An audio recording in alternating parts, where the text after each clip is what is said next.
Hello, this is Mike, NoStressMike.com. I was just thinking,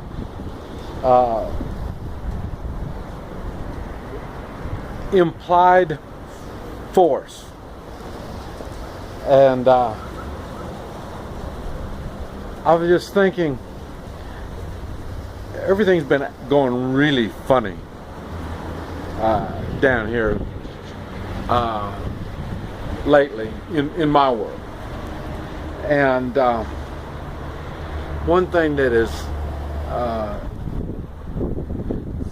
come to my attention, I'm not bashful about telling people what I do.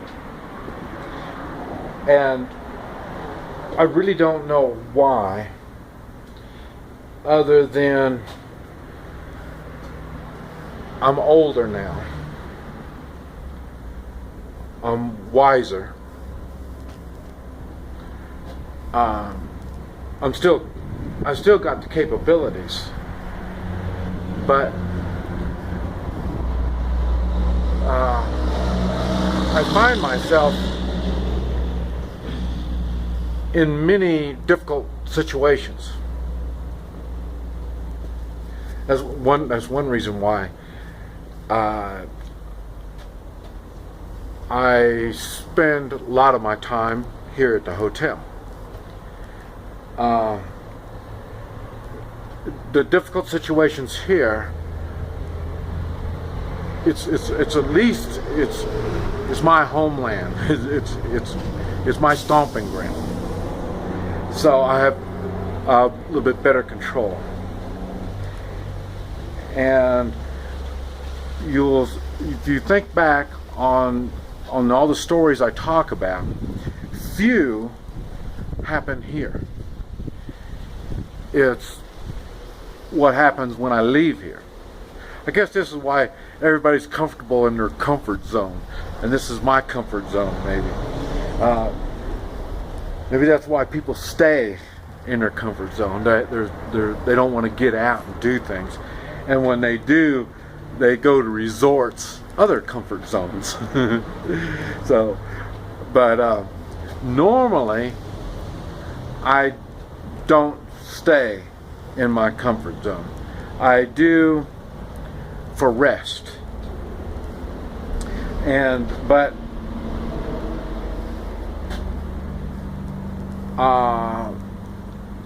it is, when you watch me, when you see me in person, I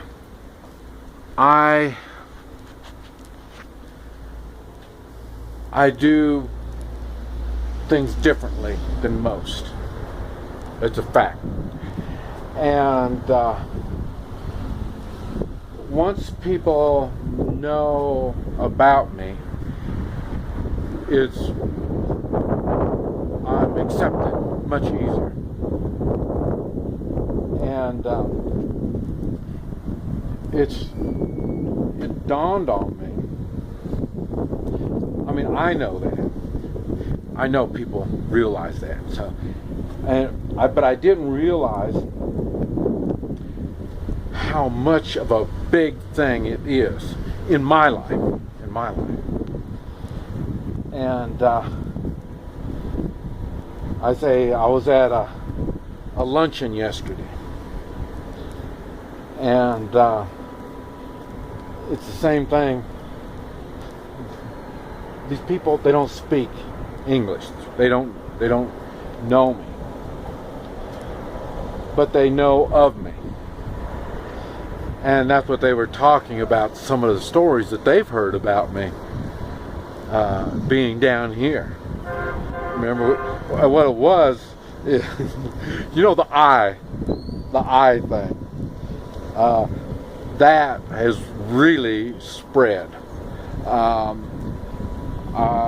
gonna have a hard time using that one down here now. I mean, the word has been moving around on that, and that's why many of the people that were at the luncheon,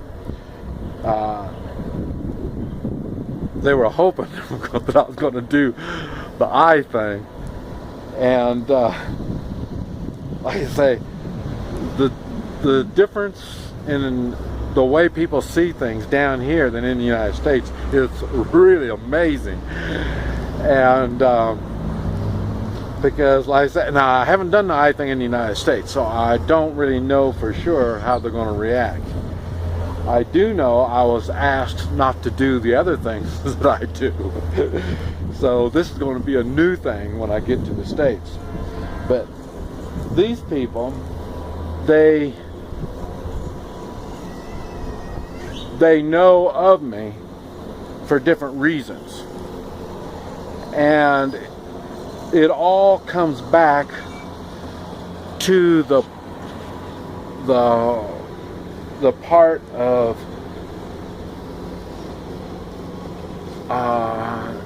implied force.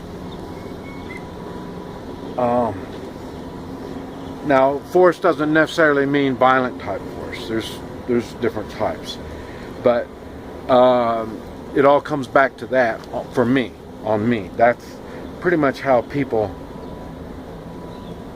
know of me down here. And I was also at a meeting, and they expressed gratitude that I am who I am and I do what I do. And so, and I don't really quite understand it all. And the reason is, I'm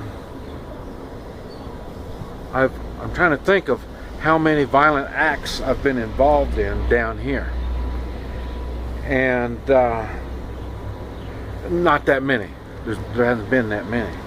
And I'm trying to figure out why it hasn't been like that.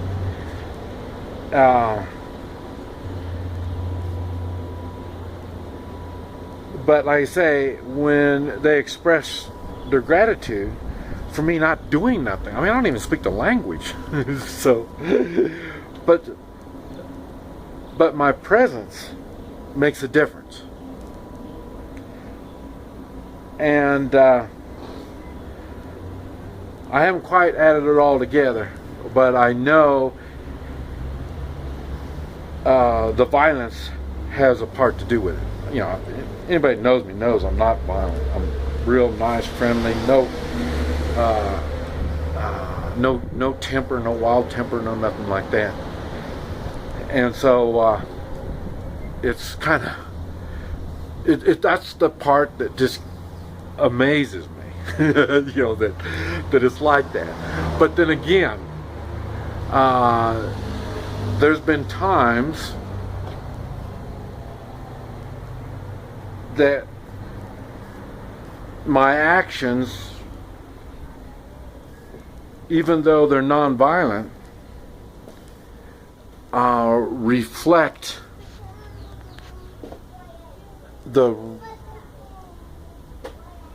my attitude. And it's non-threatening. That's the part that I thought was really kind of strange, you know, because in this place, like I say, it's illegal to defend yourself. But people don't do violence down here. That's why they're easily victimized. They don't look at using violence as a defense mechanism. They look at violence as the threat. And that's why they see me as, wow, what are you? You know, they can't figure out, is it he's a Chinaman? Is that why he's like that? Or is he an Okie, you know, from Oklahoma? So, you know, maybe all Oklahomans are like that. Or, you know, it's not that he's an American, because they know Americans, and I'm not the same as other Americans. So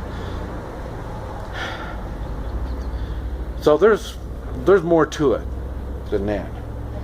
But the reason I'm even mentioning all this is without the implied option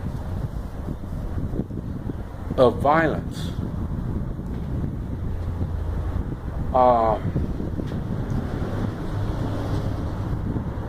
Things change a lot. Things change a lot. When others can read in you that you don't bend under the threat of violence, it changes the whole scope of everything around you.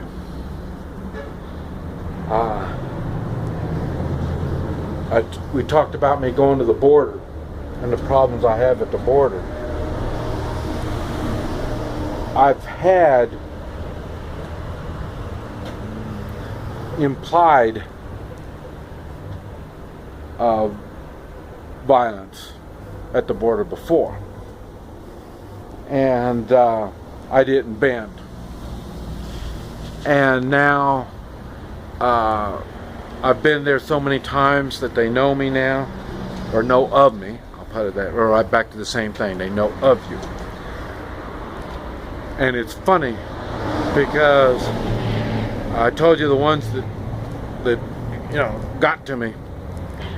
They still come see me. They don't try to do business with me, but they want to show. They're trying to show me they are not a threat, and they already know I'm not going to do business with them anymore. I've already told them that. So, but they do know of me.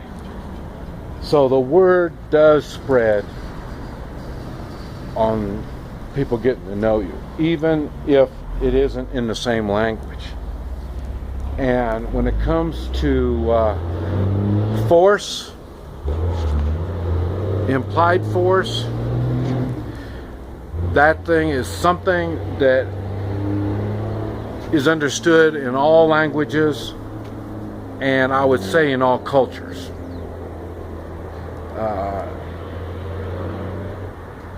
But I thought I'd mention it because I didn't realize it was that big of a thing for others. I know it has changed my life. Once I realized and understood how implied force works, and